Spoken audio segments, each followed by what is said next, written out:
Assalamualaikum warahmatullahi wabarakatuh. Halo semuanya, perkenalkan kami dari kelompok 6. Di sini kami akan memaparkan materi yaitu tentang penyakit ambeien atau hemoroid. Nah, sebelumnya perkenalkan nama saya Reva Alfanur Rahman dengan NIM D1A 230079. Nah, di sini juga saya tidak sendirian. Saya ditemani oleh rekan-rekan saya yaitu Halo guys, perkenalkan nama aku Wafa Sakila dari kelas reguler pagi 4A dengan NIM D1A 230115. Halo teman-teman semuanya, perkenalkan nama saya Fahri Syabani Abdul Rahim dengan NIM D1A 230022. Baik, selanjutnya mungkin langsung saja ke pemaparan materi tentang penyakit ambeien atau hemoroid. Mohon disimak ya teman-teman. Yang pertama yaitu ada pengertian dari wasir atau hemoroid.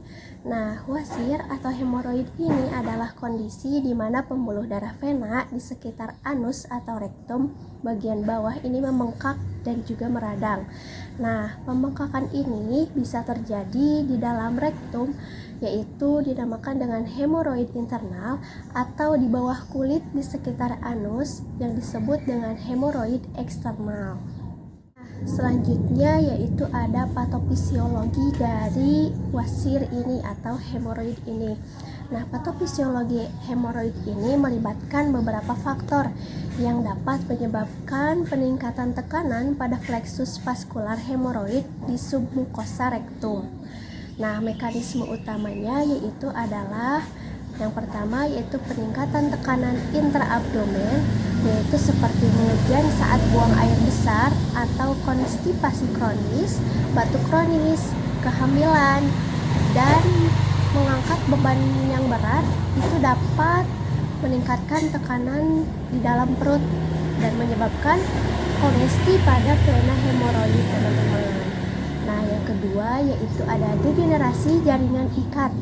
Nah, seiring bertambahnya usia, jaringan ikat yang menopang pembuluh darah di daerah anus atau rektum ini dapat melemah, teman-teman.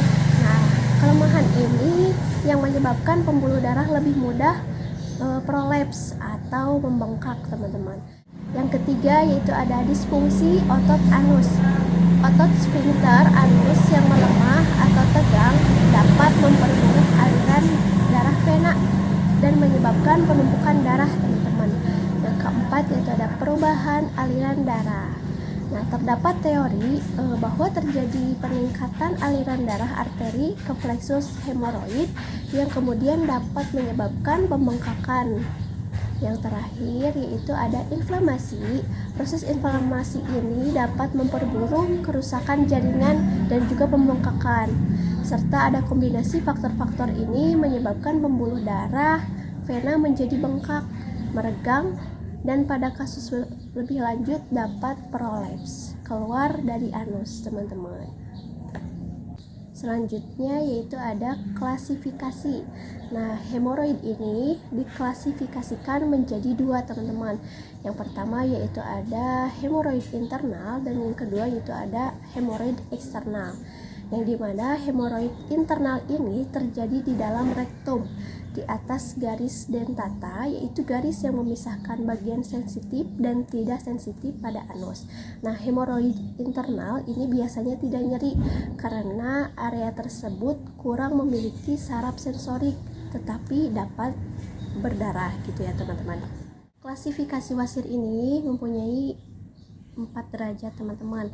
Derajat yang pertama yaitu pembengkakan terjadi di dalam anus, tidak prolaps ataupun keluar. Derajat kedua yaitu prolaps keluar dari anus saat mengejan tetapi tidak kembali secara spontan. Derajat ketiga yaitu prolaps keluar anus saat mengejan dan juga memerlukan bantuan manual untuk mengembalikannya. Dan derajat terakhir atau derajat 4 yaitu prolaps permanen di luar anus dan tidak dapat direduksi, seringkali disertai dengan rasa nyeri dan juga bekuan darah, teman-teman. Adapun hemoroid eksternal. Nah, hemoroid eksternal ini yaitu terjadi di bawah kulit di sekitar anus, teman-teman, di bawah garis dentata. Nah, hemoroid ini seringkali terasa nyeri karena area ini kaya akan saraf sensorik. Nah, dan juga dapat menyebabkan gatal, nyeri, dan jika terjadi trombosis atau pembentukan bekuan darah dapat sangat nyeri. Selanjutnya yaitu ada pengobatan non-farmakologi. Nah, pengobatan non-farmakologi ini adalah lini pertama yang sangat penting dalam penanganan wasir atau hemoroid. Yang pertama yaitu diet tinggi serat, konsumsi makanan kaya serat seperti buah-buahan, sayuran, biji-bijian. Nah, serat akan membantu melunakkan feses dan juga mencegah konstipasi. Nah, yang kedua yaitu asupan cairan yang cukup. Minum air putih yang cukup setidaknya 8 gelas per hari untuk menjaga feses tetap lunak.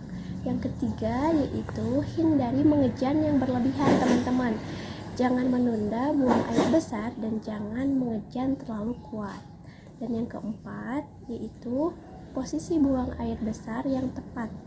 Ada beberapa orang yang merasa lebih nyaman dengan posisi jongkok atau menggunakan bangku kecil di bawah kaki saat duduk di toilet untuk meningkatkan sudut anorektal. Nah, yang kelima yaitu rendam dengan air hangat, yaitu duduk di bak mandi berisi air hangat selama 15-20 menit, yaitu 2-3 kali sehari dapat membantu meredakan nyeri atau gatal. Nah, yang keenam yaitu hindari duduk terlalu lama, terutama di toilet, teman-teman. Dan yang ketujuh yaitu olahraga yang teratur, membantu melancarkan pencernaan dan juga mencegah konstipasi. Dan yang terakhir yaitu menjaga kebersihan rektum atau anus, teman-teman. Bersihkan area anus dengan lembut setelah buang air besar dan juga hindari menggosok terlalu keras. Gunakan tisu basah tanpa pewangi ataupun sabun, teman-teman.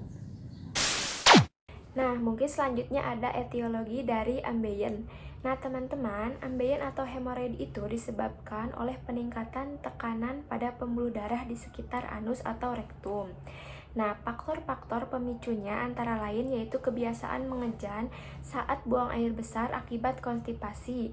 Lalu yang kedua ada duduk terlalu lama, lalu ada kehamilan, usia lanjut, serta pola makan rendah serat.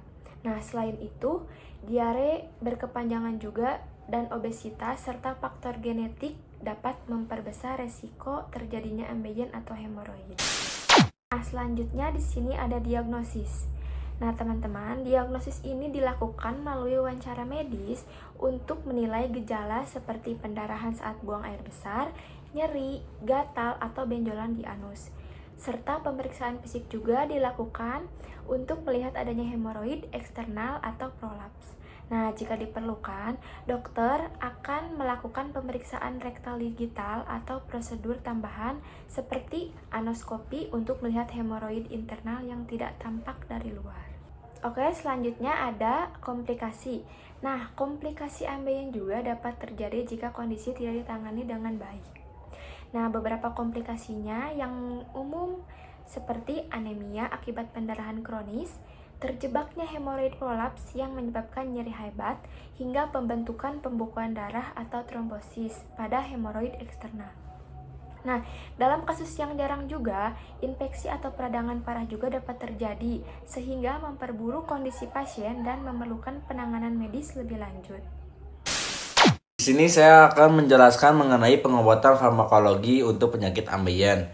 Yang pertama itu ada tipe topikal, yaitu menggunakan krim, salep, atau suppositoria yang mengandung kortikosteroid yang mekanisme kerjanya yaitu mengurangi peradangan, contohnya yaitu hidrokortison.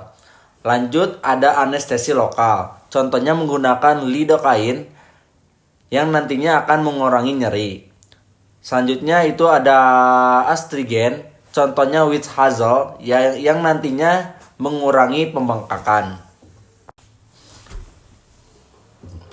Nah, di sini saya akan menjelaskan mengenai mekanisme kerja obat. Yang pertama itu ada kortikosteroid, yaitu menghambat proses inflamasi yang nantinya akan mengurangi pembengkakan, gatal, dan nyeri. Yang kedua itu ada anestesi lokal yang dimana mekanisme kerjanya yaitu menghambat hantaran impuls saraf nyeri yang nantinya mengurangi rasa sakit. Selanjutnya itu ada flavonoid yang dimana memperkuat tonus vena dan mengurangi permeabilitas kapiler yang mengurangi pendarahan dan pembengkakan. Nah, itu beberapa mekanisme kerja obat dari penyakit ambeien. Nah, lanjut saya akan menjelaskan mengenai dosis obat yang seharusnya kita minum secara teratur untuk penyakit ambeien. Ini nggak ambilnya? Nah, untuk dosis obatnya, yang pertama ada obat diosmin hesperidin, yaitu diminum 3 kali 2 tablet per hari selama 4 hari. Lanjut 2 kali 2 tablet per hari selama 3 hari. Nah, pemeliharaannya bisa 2 kali 1 tablet per hari menggunakan salep suppositoria hidrokortison yang dimana dipakainya yaitu 2-4 kali sehari setelah BAB dan sebelum tidur. Nah, obat yang terakhir yaitu menggunakan obat lidocaine topikal yang dimana diminum 2-3 kali sehari dan dioleskan tipis pada area yang sakit.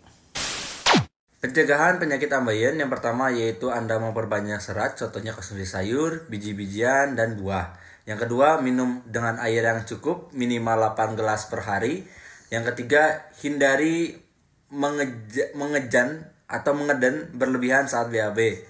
Yang keempat, jangan duduk terlalu lama di toilet, karena itu pun bisa menyebabkan penyakit ambeien.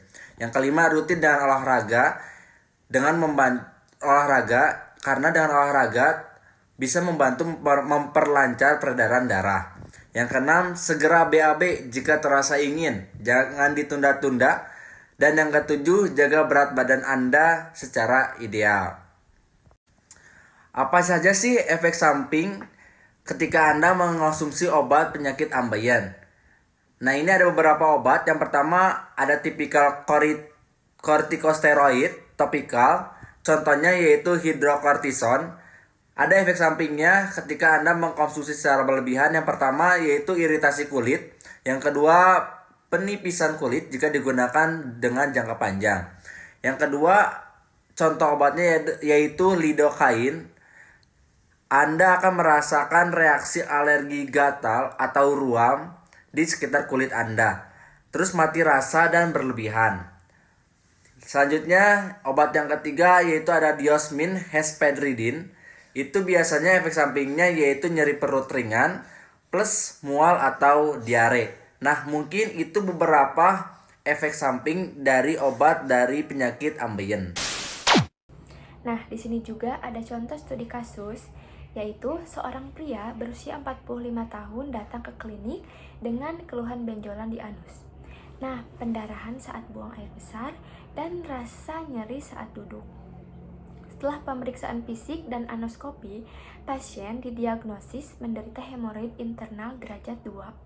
Nah, sebagai pengobatannya, dokter meresepkan sediaan topikal seperti krim yang mengandung hidrokortison 1% yang digunakan 2-3 kali sehari, serta tablet flavonoid yaitu diosmin 500 mg diminum 2 kali sehari selama 5-7 hari untuk mengurangi pembengkakan. Pasien juga dianjurkan untuk meningkatkan asupan serat dan cairan serta menghindari mengejan saat buang air besar.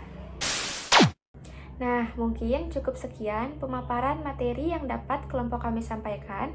Mohon maaf apabila ada kesalahan atau kekurangan dalam penyampaian materi. Semoga dengan adanya video ini dapat menambah pengetahuan serta wawasan bagi kita semua. Akhir kata, wassalamualaikum warahmatullahi wabarakatuh.